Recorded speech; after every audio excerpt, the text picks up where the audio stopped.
Hello everyone. Before diving into today's topic, we want to take a moment to thank you for your support. Every like, comment, and subscription really makes a difference and helps this channel grow. If you enjoy our content and don't want to miss our upcoming videos, subscribe to the channel and activate the bell to receive all notifications.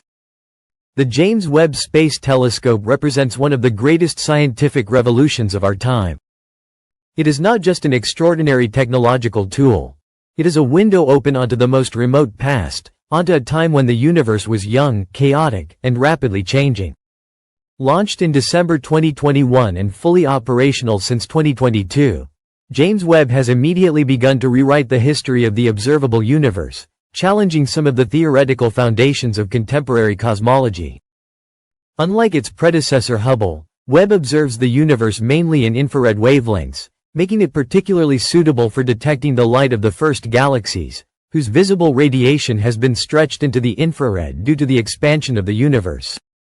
This allows it to see events that occurred just 300 million years after the Big Bang, when the universe was just emerging from the so-called Dark Age, and the first stars were beginning to light up. Webb's first observations went far beyond expectations. In deep fields like CERS and JADES, massive and surprising galaxies were discovered already present at redshift Z greater than 10, corresponding to less than 500 million years after the Big Bang. Some of them appeared to have masses comparable to or even greater than that of the present-day Milky Way. These structures appear morphologically evolved, with disks, arms, and compact central zones, features that, according to galaxy formation models, should not have appeared until several billion years after the beginning of cosmic time. The dominant cosmological theory, known as the lambda-CDM model, lambda-cold dark matter, predicts that galaxies form gradually from tiny density fluctuations, amplified by gravity and enriched by the slow accumulation of gas and cold dark matter. This model has been extremely successful in reproducing the large-scale distribution of matter in the universe, but it seems increasingly inadequate in explaining the early presence of such large and complex galaxies. The most advanced numerical simulations, such as Illustris TNG or Eagle, failed to satisfactorily replicate the rapidity with which these structures formed according to Webb's observations.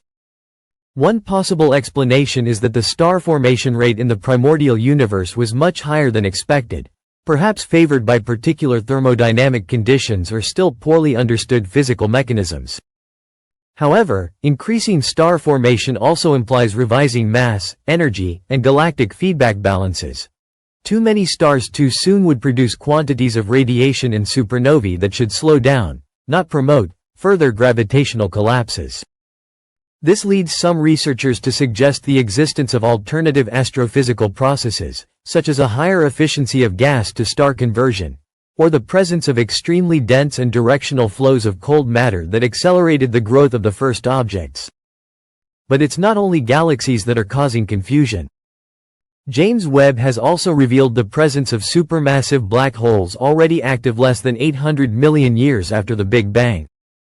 The case of J03131806, with an estimated mass of over 1.6 billion suns at Z approximately equals 7.6, represents a conundrum for theoretical physics. Even assuming continuous growth at the Eddington limit, the theoretical maximum accretion rate, and starting from a very massive initial seed, 10 to the power of 5 minus 10 to the power of 6 solar masses, it is still not enough to justify the existence of such large objects in such a short time. This opens the door to more radical hypotheses, including the possibility that some black holes were born from the direct collapse of giant clouds of primordial gas, bypassing the stellar phase. Or, and here speculation becomes dizzying, we may be dealing with primordial black holes, that is, objects formed immediately after the Big Bang itself, during the densest and most unstable phases of the universe. If so, their current presence would be a fossil testimony of the extreme conditions of those first instants and could provide valuable clues about dynamics that completely elude our current understanding. All of this, already destabilizing in itself, becomes even more unsettling when connected to the persistent problem of the Hubble constant, age. This fundamental parameter, which expresses the rate at which the universe expands, seems to assume different values depending on the measurement method.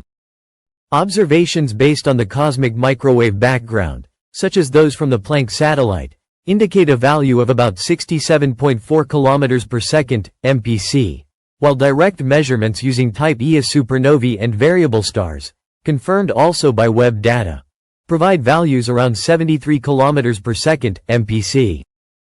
A discrepancy of over 9%, which can no longer be ignored or attributed to simple systematic errors.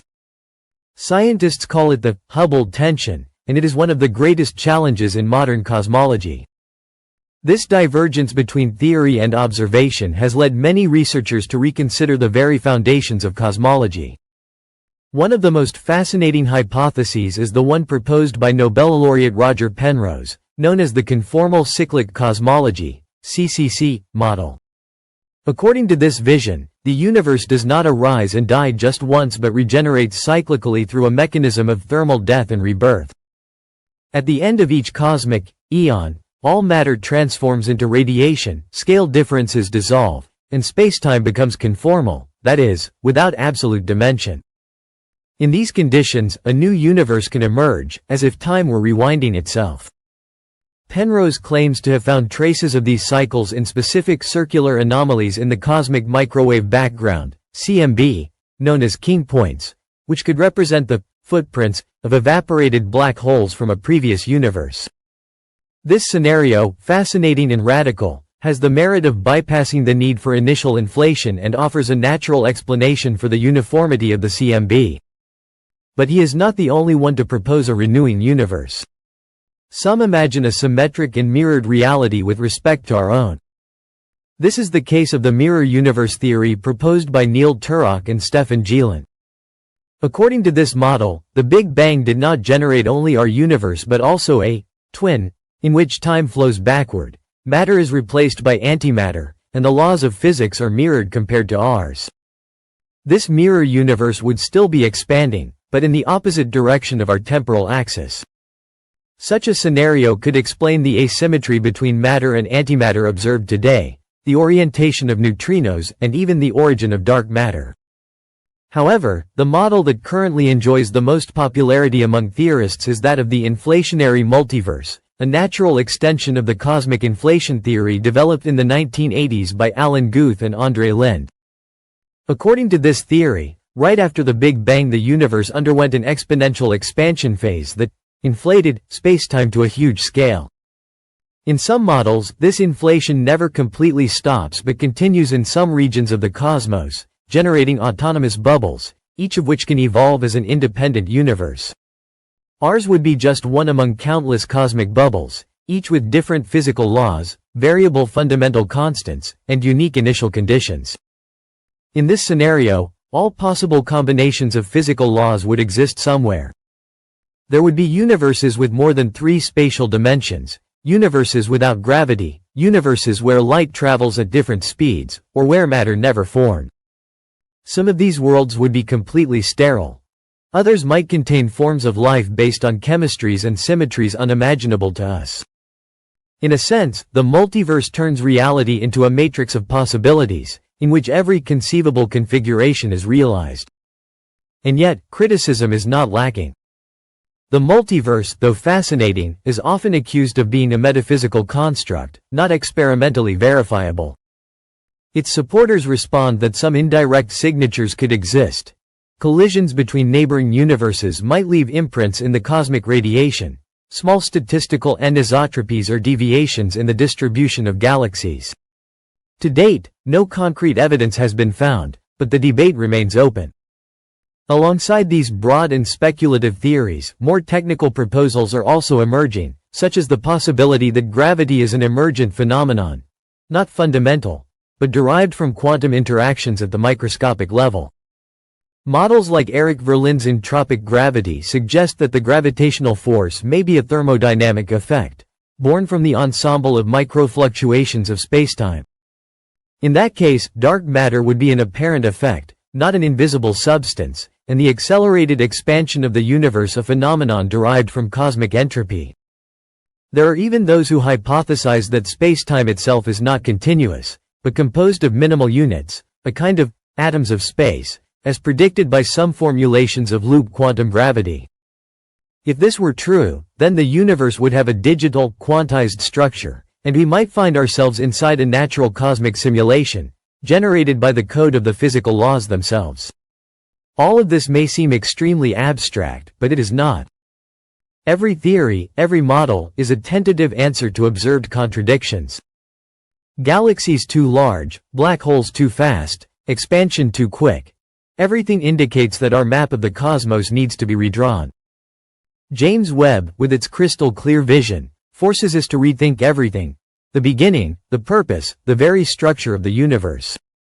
And perhaps, precisely in the anomalies, in the objects that should not exist, lies the key to a new cosmology. A vision in which the universe is not a single event, but a process. Not a finite container, but a dynamic mechanism, perhaps with no beginning and no end. A fertile field where universes are born, grow, and die, like soap bubbles in an invisible ocean. The journey is not yet over.